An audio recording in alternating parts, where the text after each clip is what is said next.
Mathematicians have the propensity to be eccentric more than most people. But there was no hint that it would shade over into fully delusional, psychotic behavior. We were all aware that he had a great career that was shattered in a few minutes. It was a very disastrous fall of someone who was promising beyond any reasonable limit. He was so incredibly himself, so special, so unusual. He was just an oddity, and there was something sweet about it. The idea that someone who had been mentally ill and impoverished and really on the fringes of society for decades was being considered for a Nobel Prize, I thought that was amazing. Madness can be an escape. If things are not so good, you maybe want to imagine something better. In madness, I thought I was the most important person of the world. And people like the Pope would be just like enemies who would try to put me down somewhere.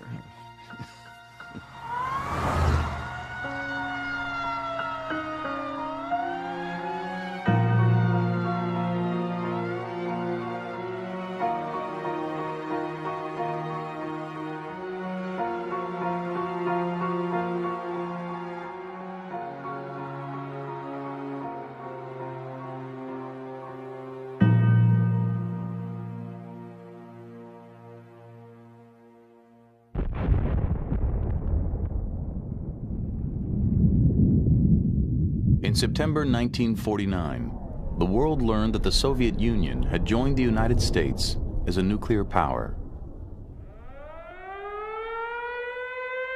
The shocking news intensified fears in the U.S. and put a premium on mathematicians. Mathematicians had helped win World War II. Now there was hope they could protect America's strategic edge.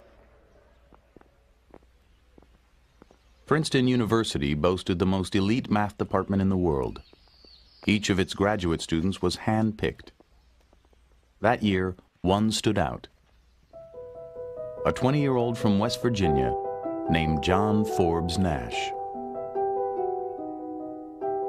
These young mathematicians were all pretty cocky, but he towered over them in arrogance and confidence and also in eccentricity. John Nash was always an entity unto himself. When John walked into the room, you knew that John walked into the room. I think he thought of himself as superior, intellectually, mathematically superior. We thought highly of ourselves and each other, but with John, it was double. John was just very clearly above it. Nash rarely attended class, claiming it would blunt his originality. He was obsessed with making a name for himself and was always on the hunt for problems that had defeated other mathematicians. There is something of that in my approach to mathematics. I have tended to think that the thing to do is to get away from what other people are doing and not to follow directly in anyone's recent work. He didn't study anything. He didn't assimilate other people's work. What he did was to try to find his own way of solving very difficult problems. And he thought he had the talent to fulfill these ambitions of being the world's greatest mathematician. Nash soon acquired a reputation for being both brilliant and odd. In the quadrangle, he rode a bicycle in figure eights, over and over, and paced the hallways obsessively whistling Bach's Little Fugue. Fine Hall is where the mathematicians met. I went there, and I looked around. I knew a number of the people, but I didn't know them all. And I thought, this is the strangest group of people in the world. Not only was Nash not an exception to that, but I think he was quite far off the chart. He obviously irritated some people by what I think they regarded as extremely eccentric behavior. He was certainly not a conformist to anyone's standard.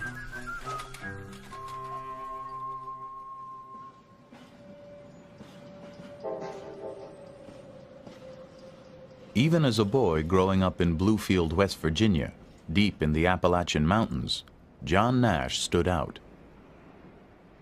I was in grade school and I would be doing arithmetic.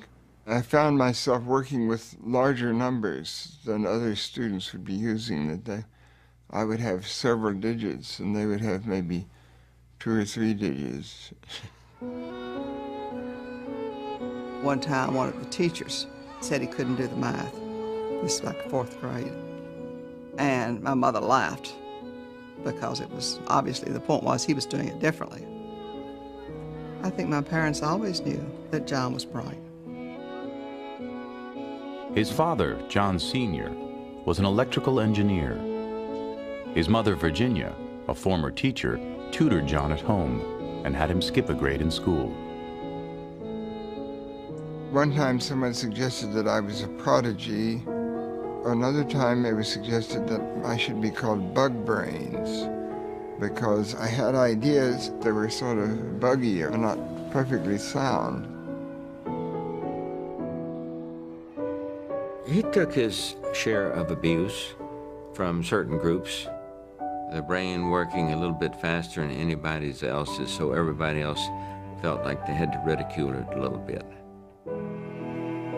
His senior year in high school, John won a Westinghouse scholarship, one of only 10 awarded nationally. 3 years later, he graduated from Carnegie Institute of Technology with a master's degree in math. His advisor wrote him a 1-sentence recommendation.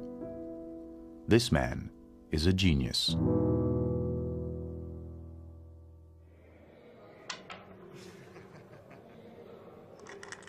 The first thing that he did at Princeton, which wowed everyone and made his reputation, was he invented this game, which was known around the common room as Nash.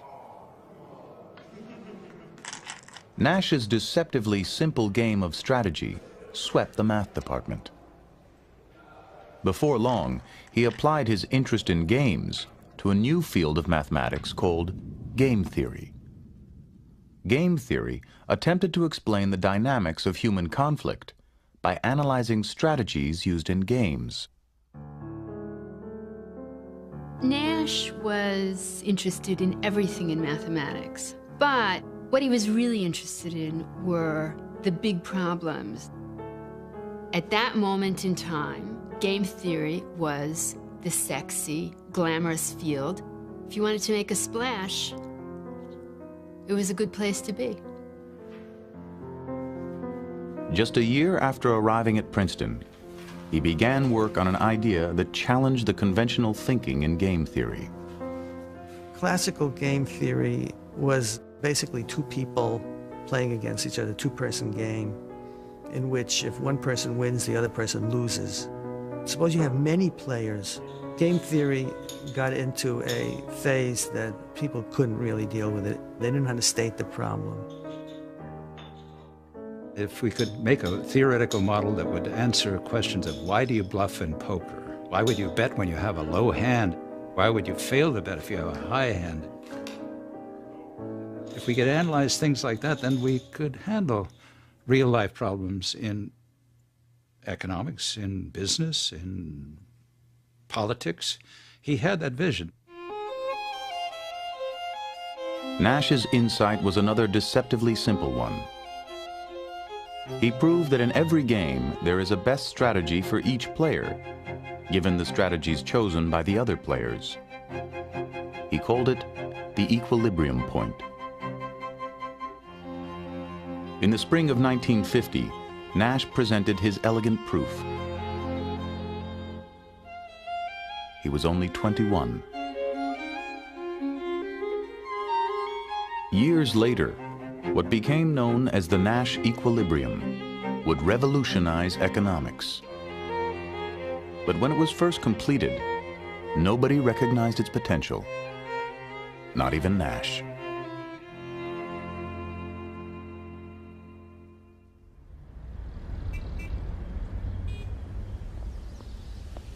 After receiving his PhD, Nash moved to Boston and joined the faculty of MIT. Students called him the Kid Professor, but he considered himself head and shoulders above his colleagues. Basically, John was a out-and-out and uninhibited and shameless elitist. He was only interested in people who could operate more or less on the same mental level that he was at. He was very brash, very boastful, very selfish, very egocentric. His colleagues did not like him especially, but they tolerated him because his mathematics was so brilliant. I was thinking about a problem, trying to get somewhere with it, and I couldn't, and I couldn't, and I couldn't. And I went to sleep one night, and I dreamt. I did not dream directly of a solution to that problem. Rather, I dreamt that I met Nash, and I asked him the problem, and he told me the answer. When I did finally write the paper, I gave him credit. It was not my solution. I could not have done it myself. He was part of this group of friends that Donald, my husband, had. This was a crew who were extremely competitive, and Nash was at the top of the heap. He was the best.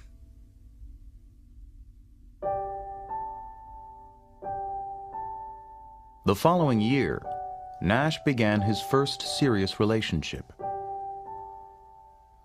Eleanor Steer was a shy, compassionate nurse 5 years his senior. 2 months after they started dating, Eleanor discovered she was pregnant. She gave birth to a baby boy and named him John. Nash refused to pay for the delivery, wouldn't even add his name to the birth certificate. Unable to support her son on her own, Eleanor was forced to place him in foster care for much of his childhood. She was pretty hurt. She was very hurt. I think she was quite fond of my father. And things didn't happen the way she expected them to. The couple drifted apart. Nash kept the affair a secret. His parents and colleagues didn't even know he had a son.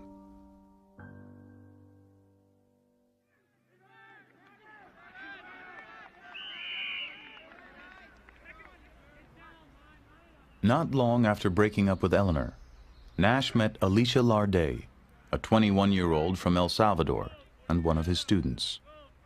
A physics major, she was one of only 16 women in a class of 800 at MIT.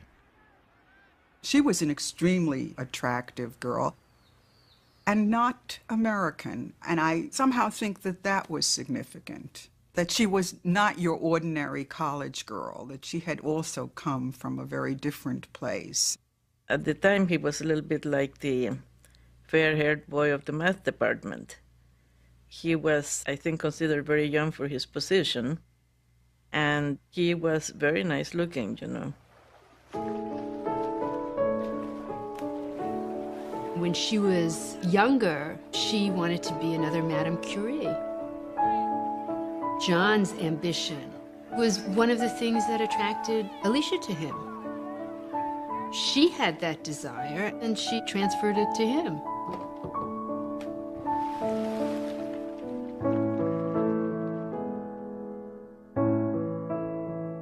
In February 1957, Alicia and John Nash were married in a small, private ceremony in Washington, D.C. John was marrying somebody who was intelligent and that he cared for, and she obviously cared for him. Everything was great.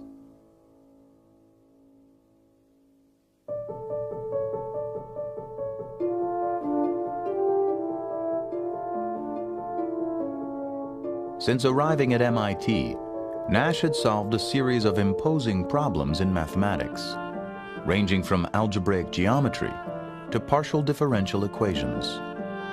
Unlike his work in game theory, these groundbreaking proofs dazzled the mathematical world. We would all be climbing the mountain being mathematical perfection. He had a different approach. We came up this way and he came this way. In July 1958, Fortune magazine featured him as one of the brightest stars in mathematics. He had just turned 30. For a mathematician, turning 30, it's a lot like for a ballet dancer or an athlete. Age is your enemy. By his own standards, Nash had fallen short. For a decade, he had pursued the Fields Medal, mathematics' highest honor. That year, he failed to win it again. He was an intensely ambitious person.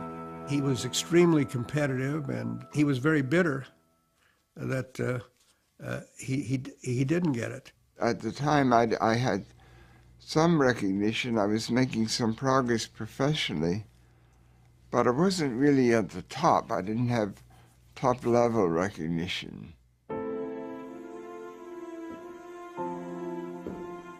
He threw himself into solving the Riemann hypothesis, the holy grail of mathematics.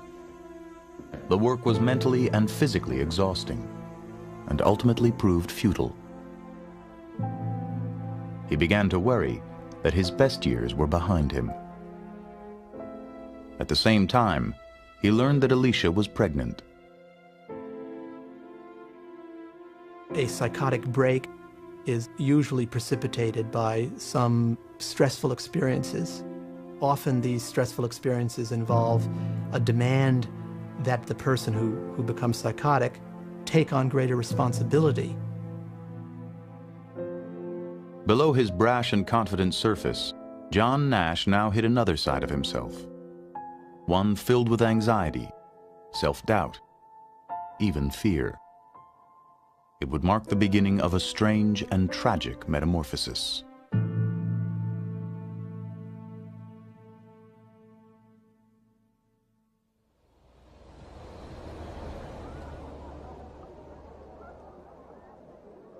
On New Year's Eve 1958, the Nashes attended a costume party at the home of a colleague. John went dressed as a baby. He wore a diaper and spent much of the night curled up in Alicia's lap. Even to those used to his eccentricities, it was a disturbing scene. A few weeks later, Nash rushed into the common room at MIT and claimed that powers from outer space were sending him coded messages in the New York Times.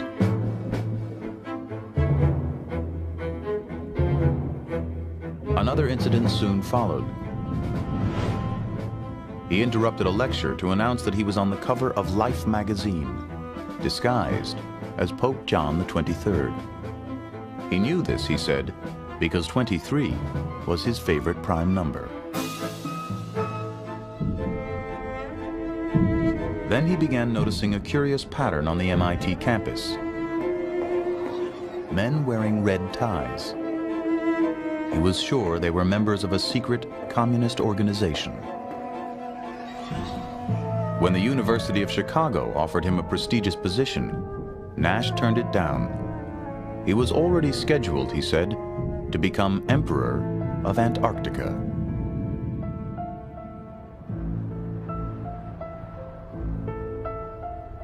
John talked about the people from outer space who were destroying his career and the international organizations that were attacking him.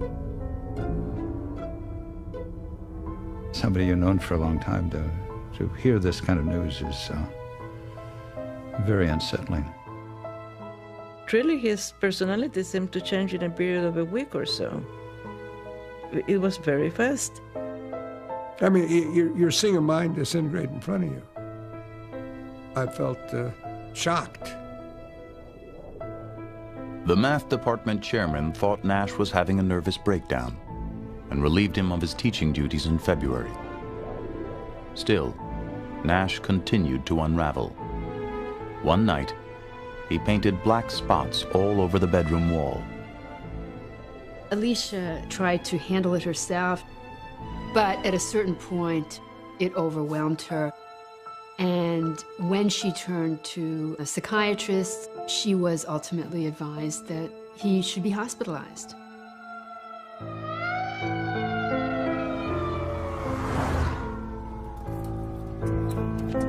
Here was this genius, and you were going to clap him into a hospital where God knows what might happen?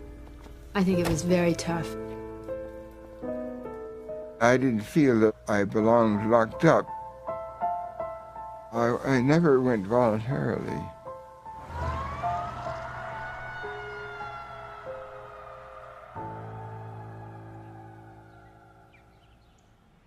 Nash was taken to McLean Hospital, a private psychiatric facility outside Boston known for treating the wealthy and famous. He was diagnosed with paranoid schizophrenia and given an injection of Thorazine to calm him down. His treatment consisted of psychoanalysis. The staff called him Professor. In those days, many doctors thought schizophrenia was related to problems in childhood, problems in mothering. They didn't know it was a real brain disease, and that people are born with a vulnerability to that brain disorder. Conventionally, we define it as a severe mental illness characterized by hallucinations, delusions, or peculiar forms of thinking. For example, a schizophrenic may feel that when he looks at you, he may believe that it's not himself who's looking at his own eyes. Somehow someone else is actually having his experiences. A delusional state of mind is like living a dream. Well, I knew where I was.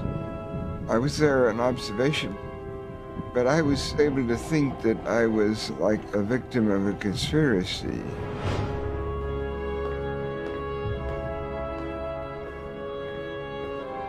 The delusions have often a cosmic quality, a feeling of ominousness.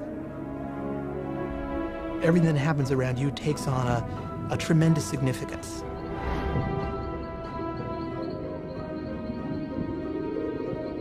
In madness, I saw myself as some sort of a messenger having a special function. Like the Muslim concept with Muhammad, the messenger of Allah.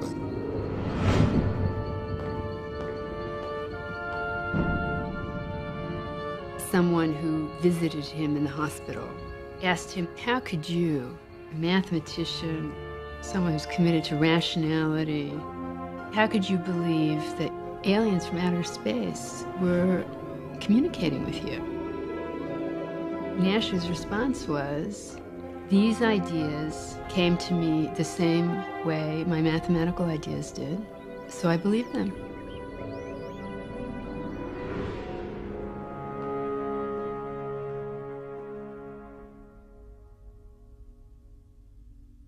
Virginia visited John at McLean, but could hardly bear to see her son in such a state.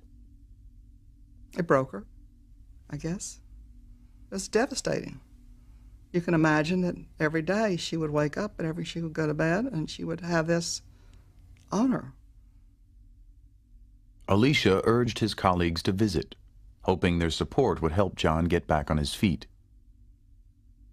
All the mathematicians were very upset, because this was a great genius that was lost.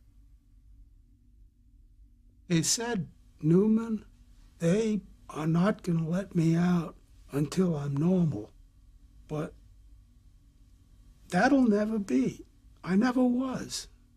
I began to realize I would not be getting out of the hospital unless I conformed and behaved normally. And so in part I would do that as if I would be sweeping the delusions under a rug, and they were able to come out later on. It could be triggered, and I would move very quickly to accepting it again. Nash retained a lawyer who secured his release after 50 days of hospitalization. Within weeks, he resigned from MIT, withdrew all the money from his pension fund, and announced he was leaving for Europe. Alicia, who had given birth while John was in McLean, felt she had no choice but to go with him. They left behind their newborn son with Alicia's mother.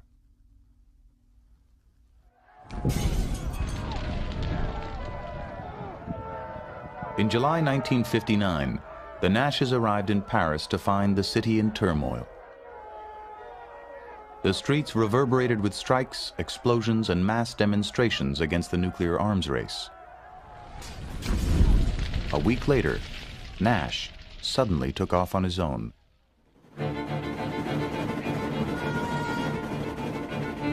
He went to Luxembourg and announced he wanted to give up his American citizenship. He was turned away.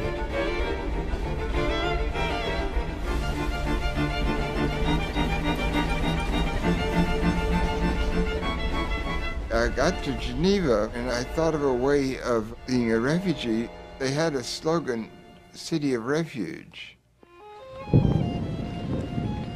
I envisioned a hidden world where the communists and the anti-communists were really the same. They were sort of schemers. I had the idea that some of the people like Eisenhower and the Pope and the powers that be might be unsympathetic to me.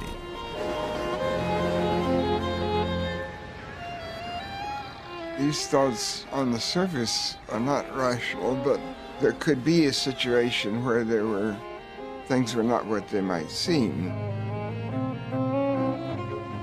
If to be mad is to be in error, there's a kind of contradiction there, isn't there, between what it is to be mad in the eyes of the world and what it is to have these experiences in which you're having a sense of revelation and you're noticing features of the world that other people seem to be too stupid or too blind to recognize.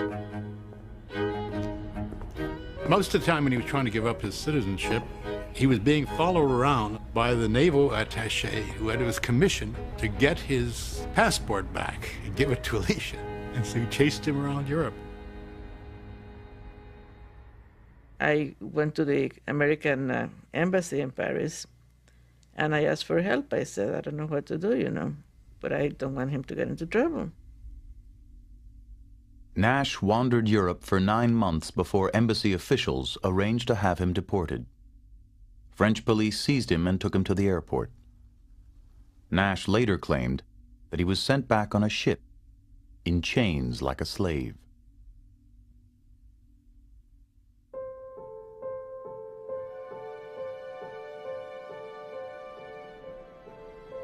The Nashes moved to Princeton. To support her family, Alicia took a job with the research division of RCA. She hoped that with the help of the math community, they could start over again.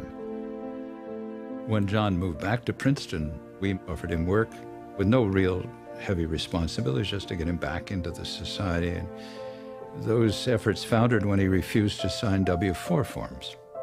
He just was, he was paranoid schizophrenic. He wouldn't sign a document for the government because he still thought there was a conspiracy out there against him. Nash was still in the grips of his illness. He became obsessed with unrest in the Middle East and made countless phone calls to friends and family using fictitious names. He would call me, would you accept a collect call from some strange name? And I didn't, because I didn't want to validate that he was this other person. One day, he showed up on campus covered with scratches and visibly terrified. Johann von Nassau has been a bad boy, he said.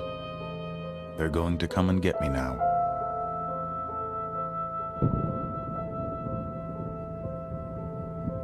Less than 2 years after his release from McLean, Nash was hospitalized again. Alicia, Virginia, and his sister Martha committed him to Trenton State Hospital, the former New Jersey lunatic asylum. At this point, we didn't know whether this was going to be a very long, very expensive process. And we had been advised that Trenton was a good hospital. McLean Hospital had been kind of a country club. Trenton was a crowded, open ward. When he arrived at Trenton State, Nash was assigned a number and was marked and told to sweep up, and it was a terrible thing. When his colleagues heard where Nash was, many were outraged. "Who's going to figure out what is wrong with a genius there?" asked one. "It is in the national interest," warned another, "that everything possible be done to protect Nash's exceptional mind."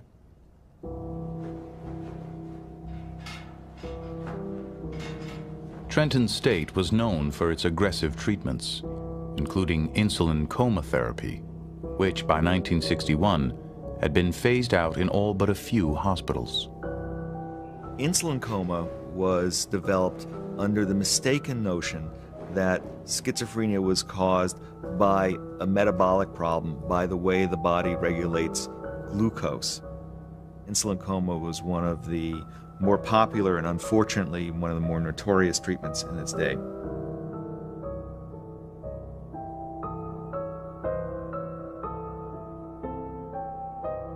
I don't remember all the details.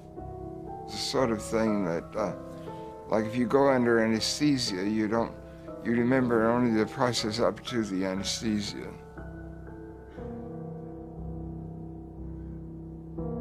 A nurse would wake patients early in the morning and give them an injection of insulin. Their blood sugar would drop, and soon they would be comatose. Some patients would suffer spontaneous seizures. Insulin coma deliberately puts the body into total shock. This was done under supervised circumstances, because if you do that too aggressively, you can die.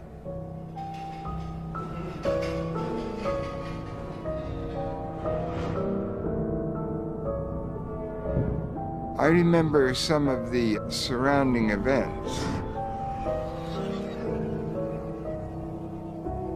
There would be a group of people that would be getting it, and then afterwards they would go out on the grounds and pass some time and drink sugar water. I got to thinking of the cruelty to animals. I became a vegetarian at the time that I was in the Trenton Hospital. I was sort of thought that one could protest against this sort of treatment. Nash endured insulin treatments 5 days a week for 6 weeks. His symptoms diminished, and after 6 months of confinement, he was finally discharged. No one knew what the long-term effects of his treatment might be. He came to visit us, and it was after this awful treatment, and he looked like he had been battered and through some devastating something, and spoke of it a little bit himself. And it was, it was kind of heartbreaking. He said these treatments that he had gone through had wiped out his early memory. So I think what he was doing, he was visiting me and different people to see if he could get his memory back.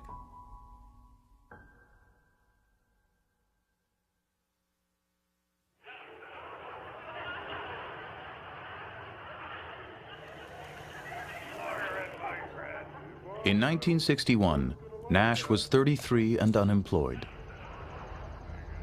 Former Princeton colleagues secured him a research position, and he managed to publish a paper on fluid dynamics, his first piece of work in 4 years. He seemed to be better, but inside Nash felt a sense of loss. "Rational thought," he wrote, "imposes a limit on a person's relation to the cosmos." He later called his remission periods interludes of enforced rationality. To some extent, sanity is a form of conformity.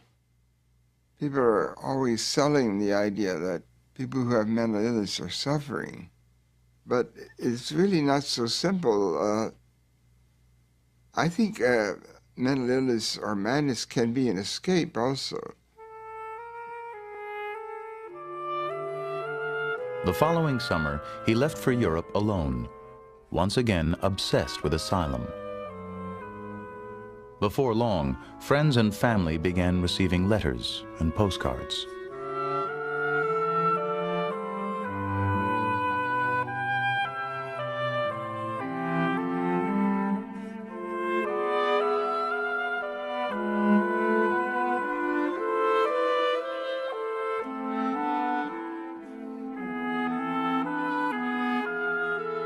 It wasn't the type of letter you would expect to receive from a father. How you doing, or what have you been up to? It was unbelievable how these things were supposed to mean something. They were frightening in a way, the letters. And they made use of all the things that had been in his life. Mathematics was a kind of numerology, and politics mixed with paranoia.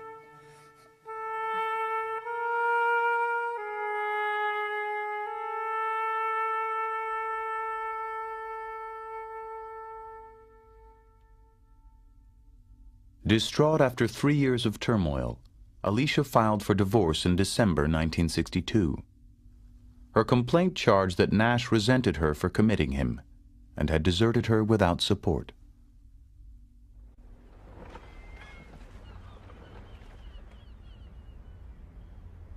Mathematicians from MIT and Princeton found Nash an academic position in Boston.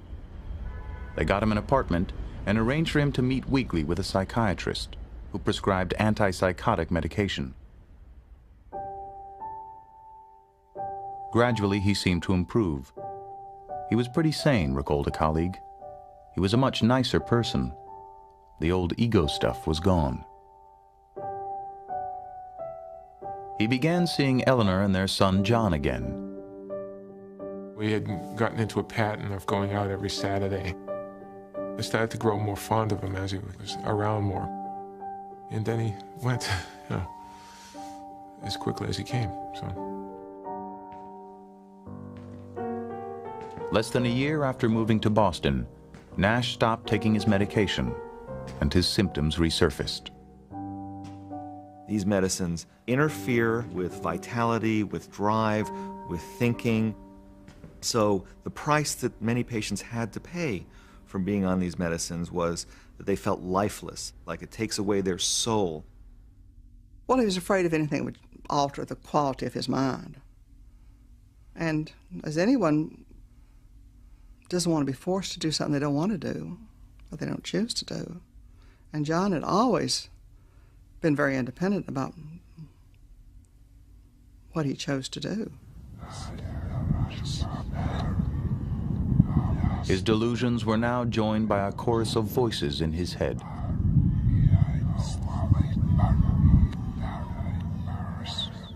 The kinds of hallucinations that are most common in schizophrenia are auditory hallucinations of voices of a certain kind. One kind would be 2 or more voices which are talking about the ongoing behavior of the patient. So if I were schizophrenic, I might hear, John and Mary saying, okay, so why is Louis doing that now? And then Mary would say to John, oh, he's just a jerk. He always does that kind of thing. They go back and forth, but it's sort of a commentary, often critical, on my ongoing behavior. You're really talking to yourself. It's what the voices are.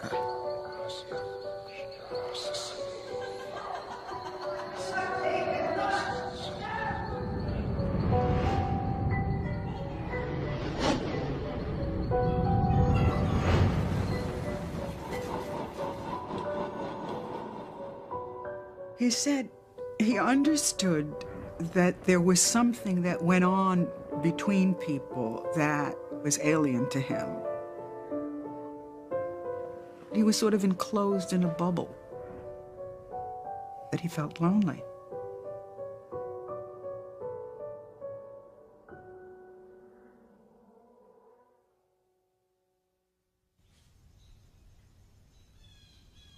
In 1970, Alicia Nash had a change of heart. She felt John's repeated hospitalizations had been a mistake. Alicia decided to let him move back in with her and promised never to commit him again. I didn't think he should just be hospitalized in an institution and left there. And I just felt it was best for him to be on the outside. She took him back not as her husband, but as somebody who needed help and nobody else would have him. Giving him shelter and meals and protection made a tremendous difference in his well-being. If she hadn't taken him in, he would have wound up on the streets. I think that Alicia saved his life.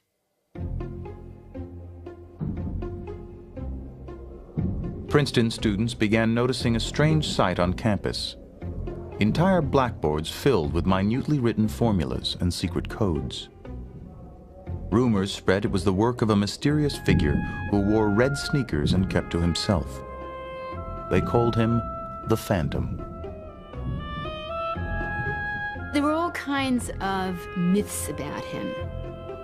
The students would tell each other that he had gone mad because of a too difficult problem he tried to crack, or after a rival beat him to the punch.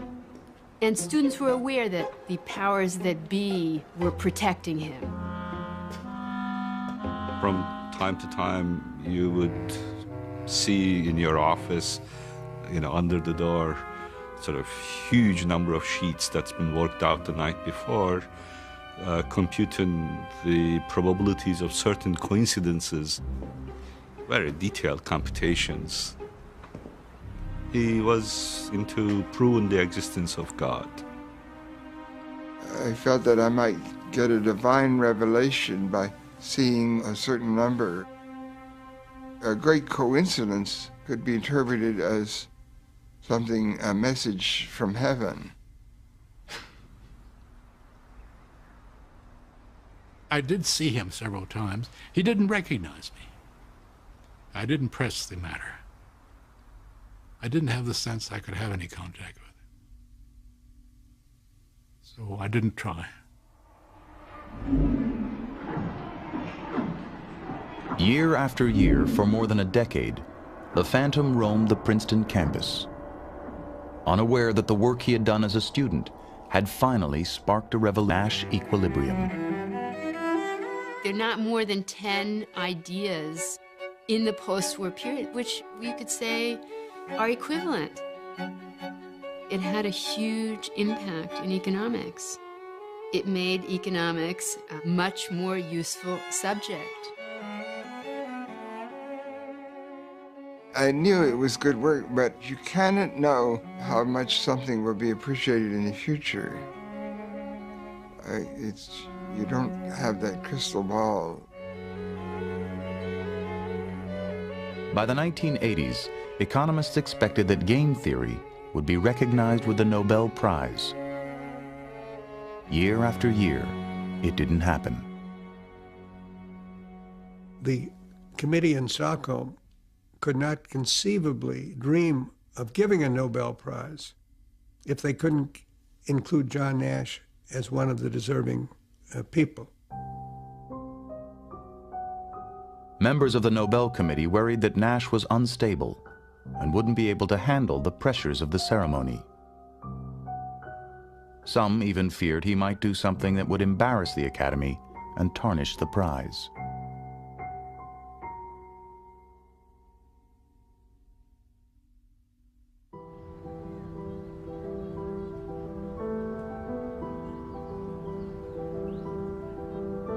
Beginning sometime in the 1980s, after 3 decades of struggling with mental illness, John Nash experienced his second transformation. I don't really remember the chronology very well. Exactly when I moved from one type of thinking to another. I began arguing with the concept of the voices, and ultimately I began rejecting them and deciding not to listen. His descent into madness had been sudden. His reawakening was gradual, almost imperceptible. A portion of schizophrenics, after a long period of time, often do seem to get better.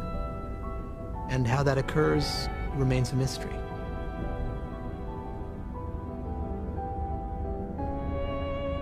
Slowly, he became more engaged and lucid. Word of his remarkable recovery spread. Those around him assumed new antipsychotic drugs were helping. But Nash had stopped taking medication in 1970. I said, John, how in the devil have you recovered? He said, I willed it. I decided I was going to think rationally. He has said that he more or less put his hallucinations aside, like a conscious decision. I mentioned that to somebody, and she said, well, why didn't he do it sooner? The fact that people did not abandon him, that there were people who treated him like a human being, made it possible for him to reemerge. This wonderful thing that happened to John could only happen in this little mathematical community that is very, very tolerant of certain aberrations and also at the same time incredibly admiring of gift or genius. That was what was important about Nash in that world, not that he was ill. 2 American professors and a German researcher have been awarded the Nobel Prize in Economics. The 3 winners of today's Nobel Prize played major roles in bringing the principles of game theory to economics. Princeton's John Nash was cited for developing what has become known as the Nash equilibrium, a pioneering theory about the point at which conflicts get resolved. Under the theory, companies... My wife said, John Nash? You don't think that's the John Nash that we know? I didn't know John was still alive. I remember clearly, I heard it on the radio, and I said, that's John. And I cried. All I could think was, I wish my parents could know this. On December 10th, 1994, at the age of 66, John Nash received the Nobel Prize in Stockholm. Dr. John Nash, your analysis of equilibrium and non-cooperative games and all your other contributions to game theory have had a profound effect on the way economic theory has developed in the last 2 decades. I was delighted. I was absolutely ecstatic. And so was my wife. It was so wonderful. Jubilant. We danced around our kitchen. I mean, it was such a marvelous vindication that after all this time, this incredible acknowledgement, it was great.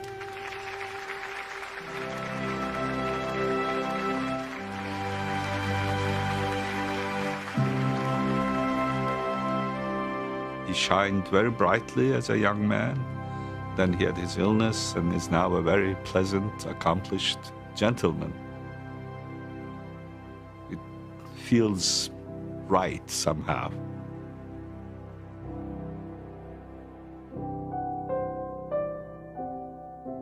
John Nash lives in Princeton with Alicia and their son Johnny, who is also a mathematician and suffers from schizophrenia. After a long estrangement, Nash has reconnected with his eldest son, John Steer. In the spring of 2001, 38 years after their divorce, John and Alicia remarried. At Princeton, Nash has returned once again to his work in mathematics.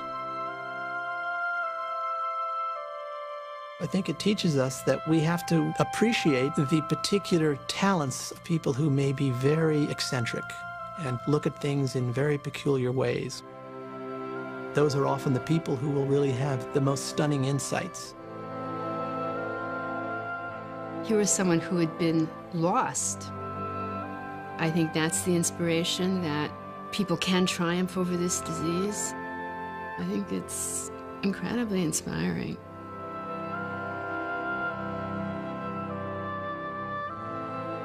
I'm not thinking anything crazy, but there are different possibilities. I don't know what the future holds exactly, even if it's not such a long future. For me. Of course, the future in general is presumably long, unless things really go bad, or unless some miracle happens.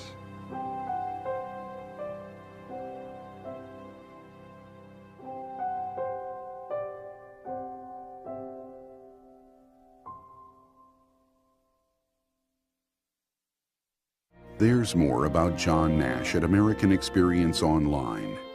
Hear excerpts from an exclusive interview with John Nash and mental health questions and answers with a panel of experts. All this and more at PBS Online, pbs.org, America Online keyword PBS.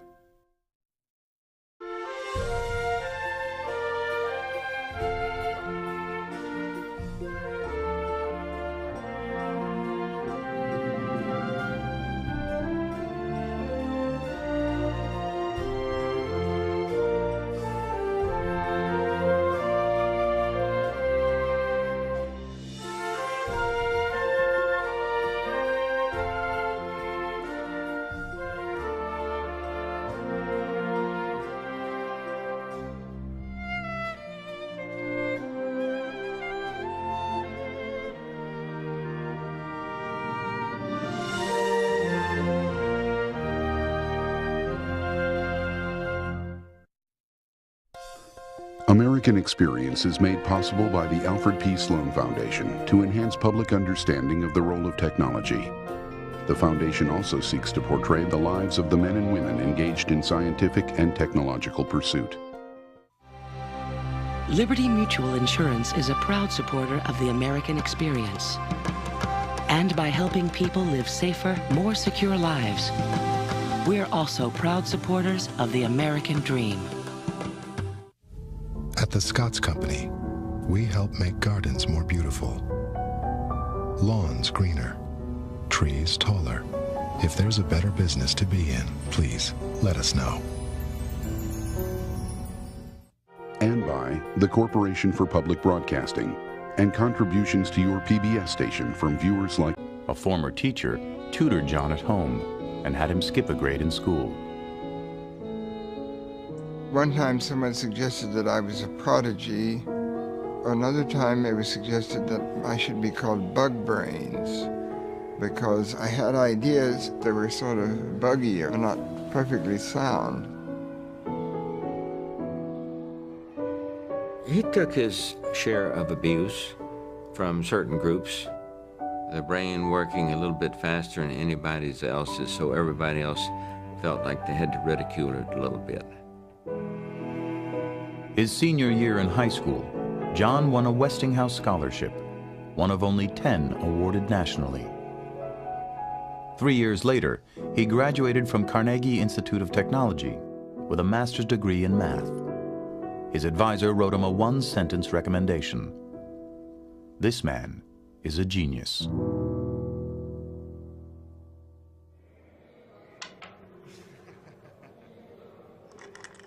The first thing that he did at Princeton, which wowed everyone and made his reputation, was he invented this game, which was known around the common room as Nash. Nash's deceptively simple game of strategy swept the math department. Before long, he applied his interest in games to a new field of mathematics called, and paced the hallways obsessively whistling Bach's Little Fugue. Fine Hall is where the mathematicians met. I went there and I looked around. I knew a number of the people, but I didn't know them all. And I thought, this is the strangest group of people in the world. Not only was Nash not an exception to that, but I think he was quite far off the chart. He obviously irritated some people by what I think they regarded as extremely eccentric behavior. He was certainly not a conformist to anyone's standard.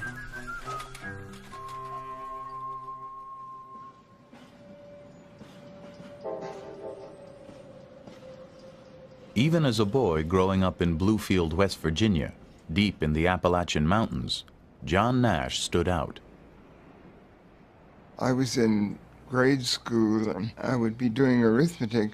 I found myself working with larger numbers than other students would be using. I would have several digits and they would have maybe 2 or 3 digits. One time, one of the teachers said he couldn't do the math. This is like 4th grade. And my mother laughed because it was obviously the point was he was doing it differently. I think my parents always knew that John was bright. His father, John Sr., was an electrical engineer. His mother, Virginia, be down somewhere.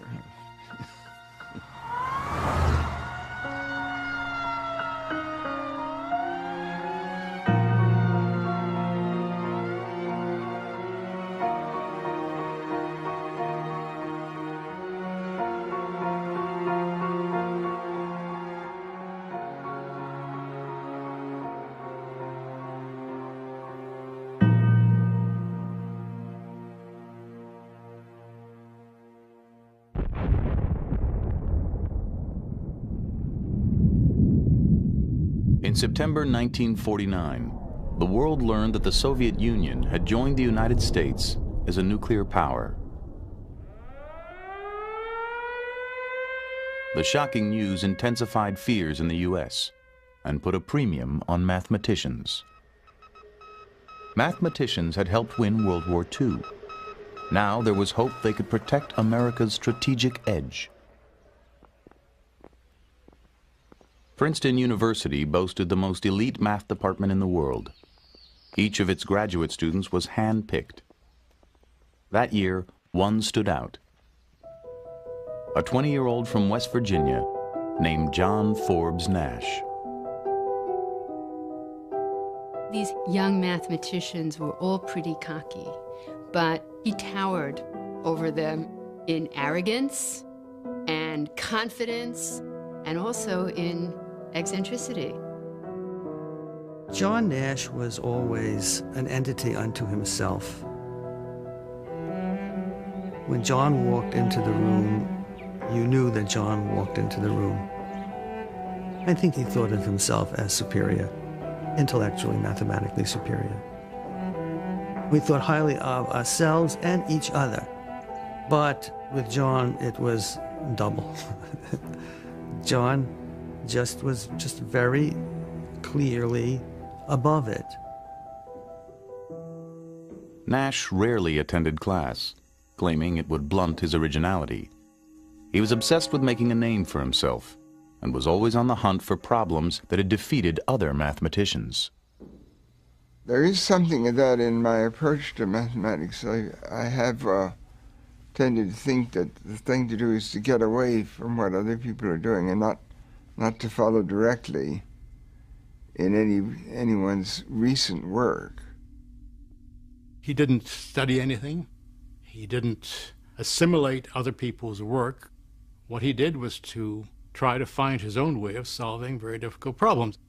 And he thought he had the talent to fulfill these ambitions of being the world's greatest mathematician.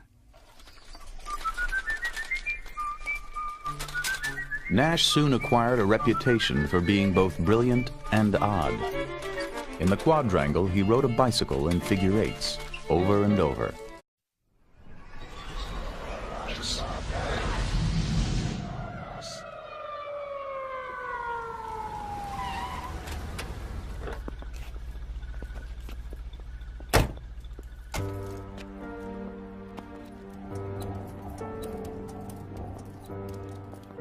Mathematicians have the propensity to be eccentric more than most people. But there was no hint that it would shade over into fully delusional psychotic behavior.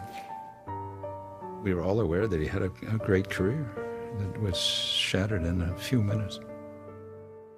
It was a very disastrous fall of someone who was promising beyond any reasonable limit.